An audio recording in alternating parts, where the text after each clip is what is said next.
Oxygen food and talk, তাই বাংলার ঘরে ঘরে মুখরোচক। বেশ কিছু কথা থাকে যেগুলো বলা যায় না, আর অভিমানের কথা তো বিশেষ করে বলাই যায় না, সবচেয়ে কাছের মানুষকেও শেয়ার করা যায় না, তাই জন্য এটা অভিমান।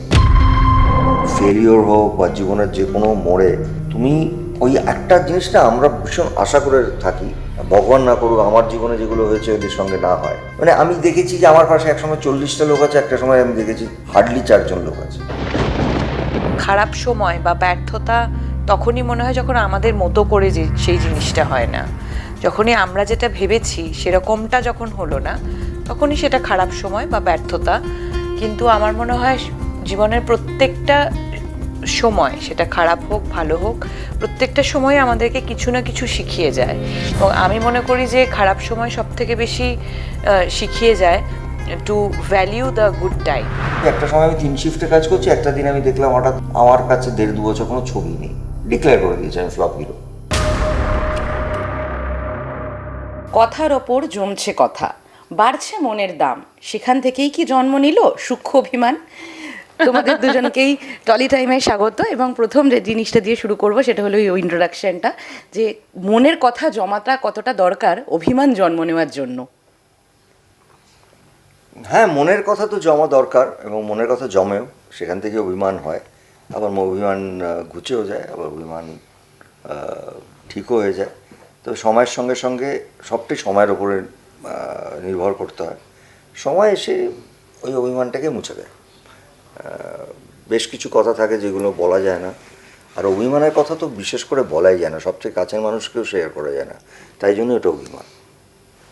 যদি তুমি আমারও মনে হয় দাদা যেটা বললো সেটাই, যে সব থেকে কাছের মানুষের কাছেই সাথেই অভিমান হয়। এবং কখনো কখনো আমার মনে হয় কিছু কিছু কথা তাদেরকেও না বলাই উচিত, নিজের মনের ফিলিংসগুলো অনেক সময় কি হয়। বুঝে নিতে হয়। হ্যাঁ। আচ্ছা, তোমাদের কাছে এই যে নীরবতা বোঝার মানুষটা তো জীবনে খুব দরকার, যখন আমরা চুপ থাকছি কথা বলছি না, সেই মানুষটা জীবনে পেতে তোমাদের কতটা সময় লেগেছে? ইটস নট ইম্পর্টেন্ট অলওয়েজ, সবসময় তোমাকে সবাইকে বুঝতে হবে, ইটস নট ইম্পর্টেন্ট। নিজেকে অত গুরুত্ব দিও না, মানে নিজেকে আগে তুমি নিজে বোঝো, কেন চুপ করে যাচ্ছ, কেন তুমি ভাবছো, এক্সপেক্ট করছো যে তোমাকে একজন অন্য মানুষ বুঝবে। আমি এটা বিলিভ করি। আমি একদম একমত। মানে নিজের জিনিসটা কে বিশ্বাস করলো, কে বিলিভ করলো, কে এসে প্রশ্ন করলো, তার জন্য অপেক্ষা করবো কেন? আগে তো আমার নিজেকে বুঝতে হবে।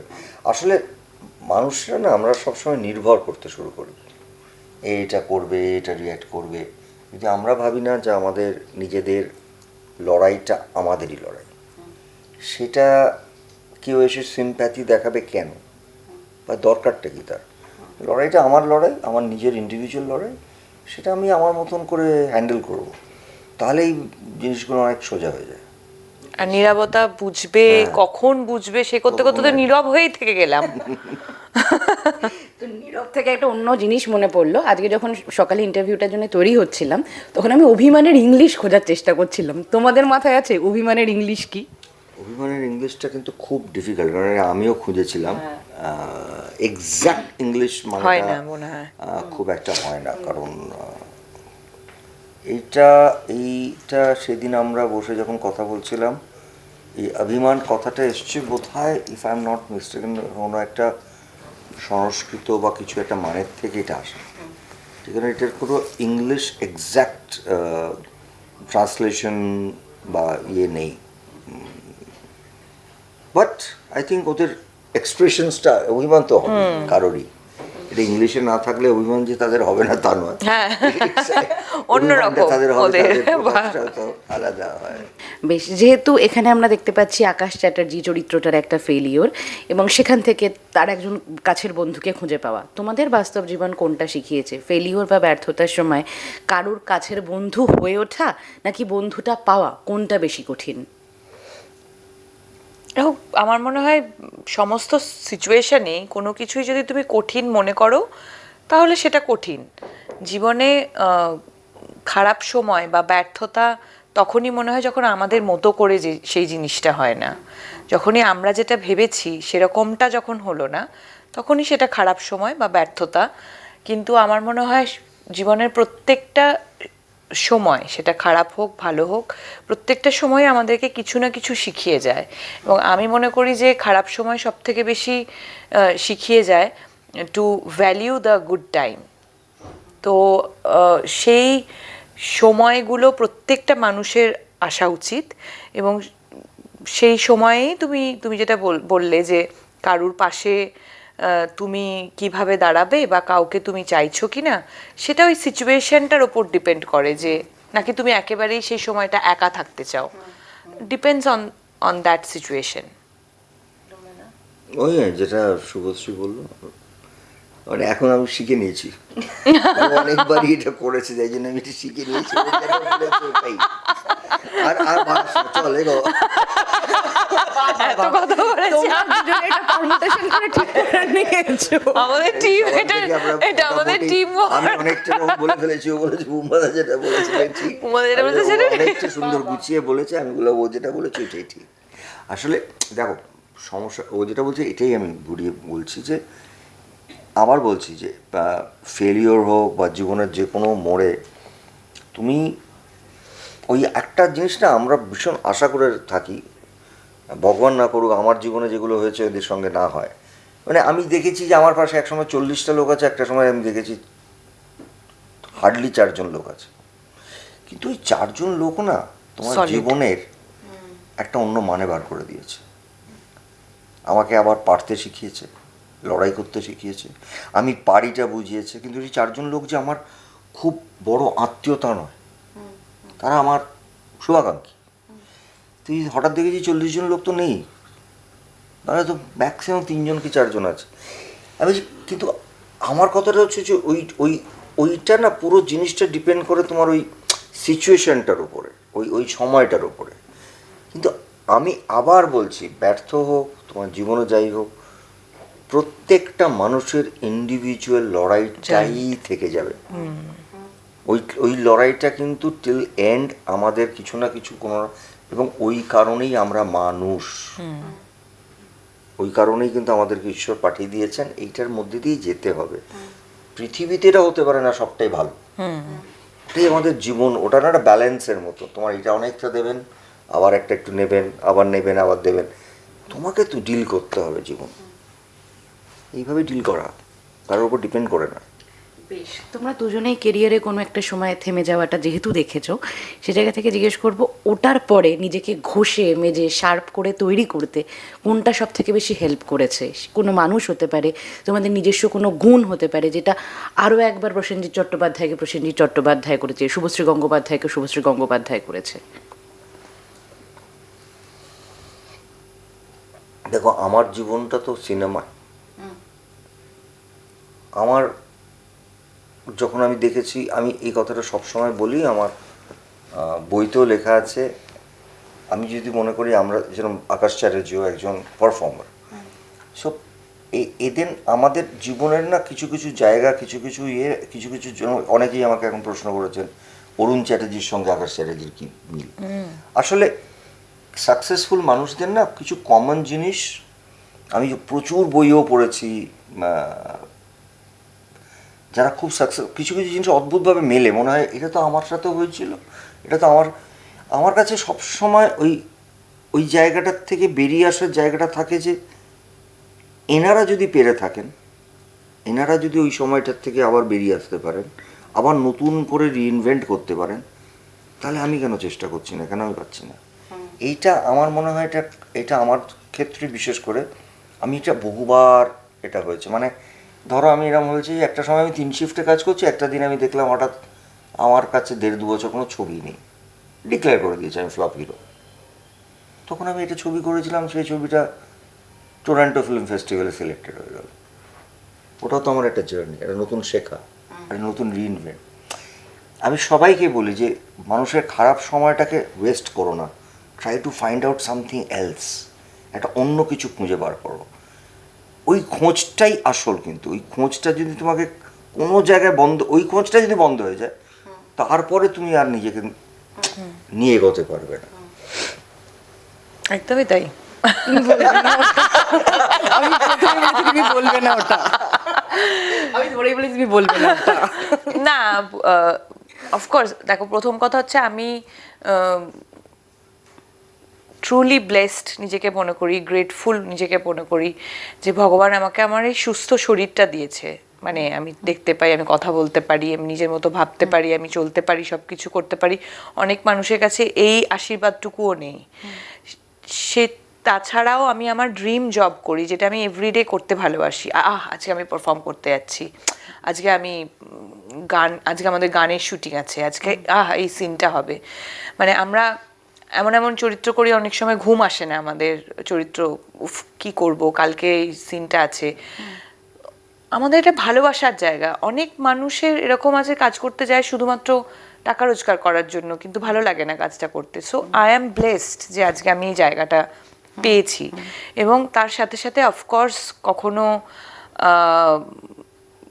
সাকসেস আসে, তার সাথে সাথে ফেলিওর আসবেই, এটাই নিয়ম। দাদা যেটা বললো সেটা তো মানে সেটা আমি পুরোপুরি কপি পেস্ট করছি। তাছাড়াও আমি এটুকু বলতে চাই যে এভরি ডে যখন ধরো কোনো ছবি সাকসেসও হয়, তখনও তার পরের দিনই আমরা ভাবতে শুরু করি এর পরের কাজটা কীভাবে আরও বেটার করব।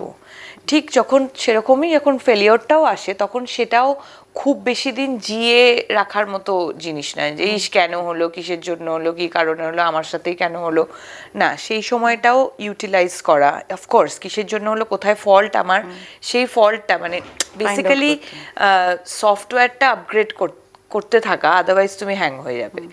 সেইটার ওপরে কাজ সারাক্ষণ করে যেতে হবে, স্পেশালি কিন্তু আমাদের ফিল্ডে। মানে আমরা যে কাজটা করি এভরিডে আমরা কিন্তু ম্যাজিক ক্রিয়েট করার চেষ্টা করি স্ক্রিনে। সো সেটার ক্ষেত্রে এভরিডে তোমার মোবাইলটাকে চার্জে রাখতে হবে। হ্যাঁ, আর সফটওয়্যারটা আপগ্রেড না করলে হ্যাং। টেকনিক্যাল ব্যাপারে আলোচনা হচ্ছে আমাদের। এবার আসি একটা অন্য প্রসঙ্গে, ওই সাফল্য থেকেই তোমরা দুজনেই যেহেতু মানে প্রোডাকশনটার কাছ থেকে রেখেছো, প্রডিউসার তো মানে টেকনিশিয়ান থেকে শুরু করে প্রত্যেকের কীভাবে তোমরা যত্ন নাও সেটা মোটামুটি আমরা অবগত আছি, যারা একটু খোঁজ খবর রেখেছি। সেক্ষেত্রেই আসে সাফল্যর একখানা জায়গা। আমরা বহু ক্ষেত্রে দেখেছি যখন কোনো একটা পাশের বন্ধু বা কেউই খুব সাফল্যের একটা জায়গা ছুটছে, তারা ভুলে যায় তার পাশাপাশি কোন মানুষগুলো ছিল। ঠিক সেখান থেকে যখন তাদের পতন হয়, তখন তারা হয়তো কোনো একটা আড্ডায় গিয়ে শেয়ার করে সেদিন আমার ওই ব্যবহারটা করা ঠিক হয়নি।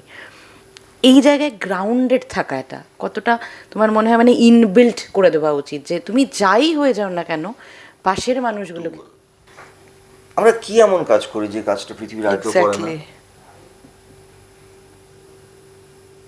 না? আমি প্রশ্ন করলাম তো, স্টার তোমরা না কিসের, আমরা এক্সট্রা কি এমন কাজ করি? যদি এটা আমরা ভাবি আমরা প্রফেশনাল ফিস দিই, আমার গভর্নমেন্টকে প্রফেশনাল ফিস দিতে হয়, কারণ আমি একজন প্রফেশনাল, একজন ডাক্তার প্রফেশনাল, একজন ব্যাংকে যিনি চাকরি করছেন তিনি তার প্রফেশন, তুমি আজকে আমার ইন্টারভিউটা, everybody as a person has to have a respect. আর যেখানে if it comes to my industry, তো দে আর তো মাই পার্ট। মানে সিনেমা তো কেউ একলা বানাতে পারবে না, কেউ পারবে না। তো সবাই সবার মতন একটা রেসপেক্ট থাকা, মানে মানুষের প্রতি রেসপেক্ট, আমি প্রফেশনের প্রতি রেসপেক্টটা তো পর, মানুষের প্রতি রেসপেক্ট থাকবে, এটা যেন নর্মাল। মানে এইখানটে আমার বইতেও লেখা আছে ওটা, যে আমি যদি কালকে একটা ব্যাংকে চাকরি করতাম, হয়তো আমি একটা চাকরি পেয়েছি, আমি চেষ্টা করতাম চাকরিটার আমি নিষ্ঠা দিয়ে একটু একটু একটু করে একটা জায়গায় গিয়ে আমি ব্যাংকের ম্যানেজার হলাম, বা আমি তারপরে দেখা গেলো পুরো ইস্টার্ন জোনের হেড হলাম। ঠিক যেভাবে লড়াইটা লোকে করে, ঠিক আমরাও কিন্তু যারা অভিনয় করছে ওইভাবেই একটু একটু একটু একটু একটু করে একটা জায়গায় যাই। তো তার সঙ্গে মানুষকে রেসপেক্ট বা ওটা কেন, মানে এন্ড অফ দ্য ডে, হ্যাঁ আমাদের একটু প্রোটেকশন দরকার হয়, হয়তো আমাদের গেলে লোকে দেখতে আসে, বা ক্রিকেটারদের যেরকম হয়, কারণ আমাদের মুখগুলো মানুষ চেনে, আমাদেরকে ভালোবাসেন। এইটার বাইরে এটা একটা প্রফেশন, মানে আমরা we are part of the profession. So আমরা এক্সট্রা কী করছি, মানে আমি জানি না, মানে আমার কাছে মনে হয় ইটস এ ভেরি সবাই নর্মাল জব। মানে যদি এটা কেউ ভাবেন বা বলেন, এটা আমি খুব কম দেখেছি, কারণ আমি মোটামুটিভাবে প্রচুর সময়কার প্রজন্মদের সেলিব্রিটিদের। আমি এইটা না অনেক সময় এটা আমাদের একটা মিথ, অনেকে বলেন হয়তো একটা জিনিস একটা কেউ করতে গেলেন তার মানেটার একটা মানে হয়ে যায়, কিন্তু আসলে যারা সাকসেসফুল হয় না তাদের কাছে এগুলো ম্যাটার তারা এটা ভাবেন না, কারণ তাদের ভাবার জন্য না আরো এত বেশি জিনিস আছে, এত বেশি, মানে একটা মানুষ সাকসেসফুল হওয়া মানে সেই সাকসেসটাকে ধরে রাখার জন্যে রাত্রে 3 ঘন্টা ঘুমোতে হয়। তাহলে এইগুলোর সময়টা কোথায়? মানে আমি আমি আমার মতো উত্তর দিলাম যে এটাকে আমি মানে খুব একটা আমি এটাকে মানে বিশ্বাসই করি না, এবং আমি মনেও করি না যে আমাদের লাইনে বা কাউকে, আমি শুধু আমাদের ইন্ডাস্ট্রির কথা বলছি না, মানে এটা হয় না খুব একটা। হ্যাঁ মানে হয়তো একজন যাচ্ছে সেখানে, ও যাচ্ছে, ওকে দেখার জন্য 4 জন লোক আসবে, তো অবভিয়াসলি একটা, কিন্তু দ্যাটস নট স্টারডাম, বা সেটা is not, I am not, আর আমার ইন্ডাস্ট্রি বা আমার ইউনিট ইজ মাই ফ্যামিলি, এটা তো আমার দায়িত্ব to protect them, to be with them, আর দে আর অলসো উইথ আমি। আমি আমার স্টুডিওতে বলে দিই যে আমি স্টুডিওর মধ্যে বা আমার ইউনিটে ঢুকে যাওয়ার পরে রামদের বলা থাকে আমার, তোমরা আসবে না আমার কাছাকাছি, কারণ আমাকে ওরা প্রোটেক্ট করবে। মানে আমার 40 বছর ওরাই প্রোটেক্ট করতো, ওই হিরোইনদের টেকনিশিয়ানরা এসে বলতো দিদি চলুন, মানে এইটাই তো আমরা দেখে বড় হয়েছি, মানে এদের সাথেই তো বড় হয়েছি। সেম ডিটো না না এটা ঋতু, এটা ডিটো কপি। এটা এটা copy, কি এটা এটা কি এটা মানে একজন কে বলছে উত্তরটা? বেস্ট। হ্যাঁ, আমি বিপদে পড়ে গেছি, আমি দেবদির সঙ্গে এটা পরে বলবো। বেশ, এবার একটা অন্য প্রসঙ্গে আসি, এটারই পাশাপাশি।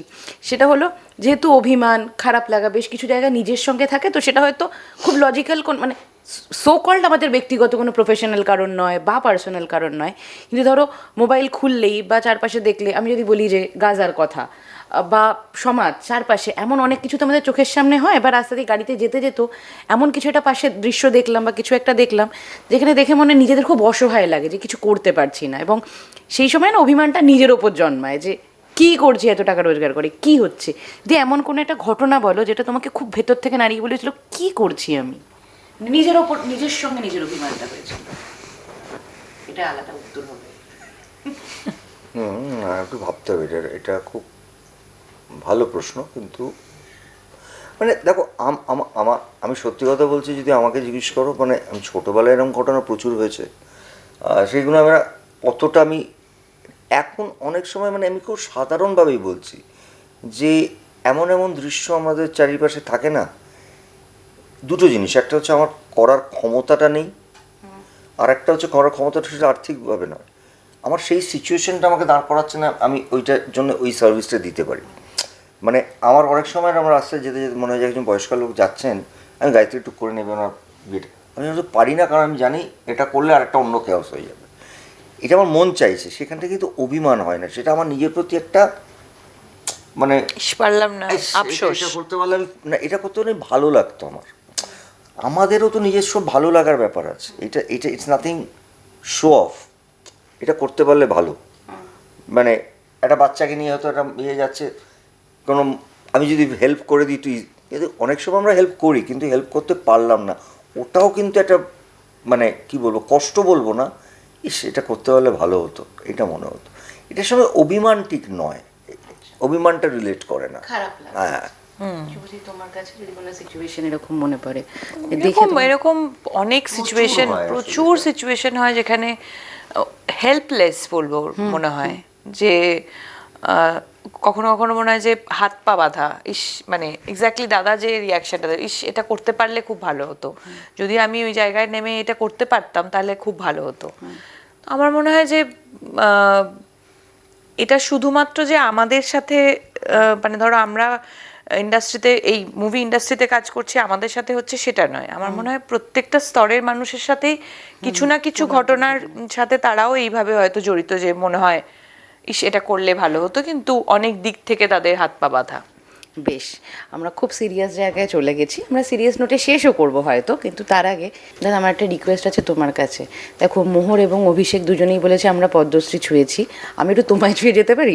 মানে পায়া যদি এটা কি বদমাইশি চো, চো। কারেন্ট এবার একটা ছোট্ট গেম তোমাদের জন্য, কতগুলো শব্দ মানুষ হিউম্যান ইমোশন রিলেটেড, সেটা বলার সঙ্গে সঙ্গে তোমাদের যা মনে হয়, কোনো শব্দ হতে পারে, ঘটনা হতে পারে, মানুষ হতে পারে, তোমরা বলে দেবো, ডিটো বলতে পারি না, তাই তো? ডিটো বলবে না। প্রশ্ন করছে আমাদের। হ্যাঁ, পুরো ব্ল্যাঙ্ক হয়ে যাচ্ছি। এটা মানে ও ওয়ার্ড দেবে, সেটাতে তোমার মাথায় কি আসছে সেটা বলতে হবে। এই যে হ্যাঁ চলছে। প্রথম, দায়বদ্ধতা। রাইট নাও অভিমান, দায়বদ্ধতা, দায়বদ্ধতা তো অভিমান, ইন্টারভিউজ। অভিমান। আমি তো উত্তরটা দিলাম। আচ্ছা, ইন্টারভিউ হেল্প করে দিয়েছে তোমাকে, বেশ। শেষ হলো, পরেরটা হলো কি সীমারেখা। বাবা, সীমারেখা। সীমারেখা। নেক্সট, অস্তিত্বের সংকট।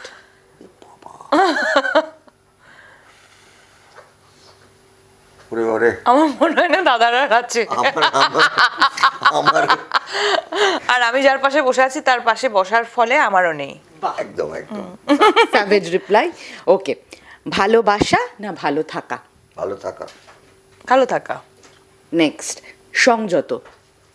হতেই হবে, সবসময়। হতেই হবে। আর লাস্ট, স্বীকারোক্তি।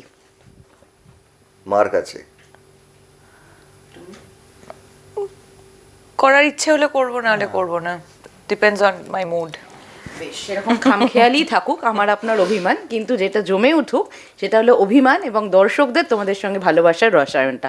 তো দর্শকদের যদি আরো একবার একটু আমন্ত্রণ জানিয়ে দাও। হ্যাঁ নিশ্চয়ই, মানে 19শে জুন আমাদের ছবি অভিমান আসছে, রিলিজ করছে, এবং এটা সবার একসাথে দেখার ছবি, এবং আমরা খুব এনজয় করে ছবিটা করেছি সবাই মিলে। আমি, শুভশ্রী, যিশু, ইন্দ্রদীপ দাশগুপ্ত খুব একটি ভালো বাংলা ছবি বানিয়েছেন, সম্পর্কের ছবি নিশ্চয়ই। এটা ইন্দ্রদীপ দাশগুপ্তর একটা অনেক লেয়ার্স থাকে, সেরকমই আছে, কিন্তু শক্ত ছবি নয়, সবার ভালো লাগার একটা ছবি, ভীষণ পজিটিভ একটা ছবি, এবং ছবিটা আমার দৃঢ় বিশ্বাস আপনাদের হলে এসে দেখতে হবে এবং আপনাদের ভালো লাগবে। তাই অনুরোধ করছি 19শে জুন আপনারা সময় নষ্ট না করে চট করে গিয়ে হলে গিয়ে ছবিটা দেখে আসুন। Thank you.